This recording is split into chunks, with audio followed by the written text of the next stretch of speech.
बिस्मिल्लाहिर्रहमानिर्रहीम। मैं एक मोदबाना गुजारिश करना चाहूँगा। जो ये वीआईपी रोड एसपी चौक से लेकर लाहौरी मोहल्ला ओवरफ्लाई ब्रिज तक ये जो पैनाफ्लेक्स इन लोगों ने लगाए हैं वो महज एक चीफ़ इलेक्शन कमीशन और पाकिस्तान के ख़िलाफ़ सरेआम वर्जी की गई है, जो जमील सुमरो साहब की तरफ से की गई है। ये एक गवर्नमेंट मशीनरी भी इस्तेमाल कर रहे हैं और सरेआम पैनाफ्लेक्स पे बैन है।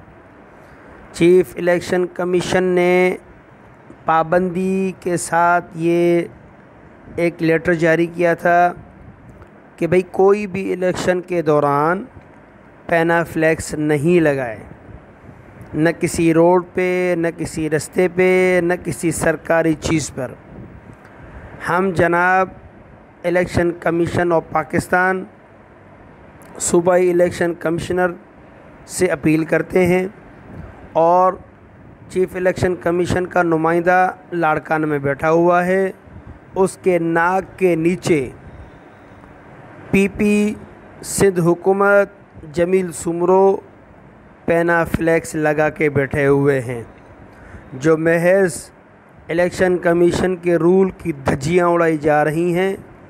हम मोदबाना गुजारिश करेंगे इसको फिल फोर उतारा जाए और गवर्नमेंट मशीनरी को रोका जाए। इलेक्शन को मुतनाज़ा बनाया जा रहा है, इलेक्शन में धांधली का सोचा जा रहा है। हम अपील करते हैं गवर्नमेंट ऑफ पाकिस्तान के इलेक्शन कमीशन से इसके ऊपर एक्शन लिया जाए, फिल फोर्स को ख़त्म किया जाए।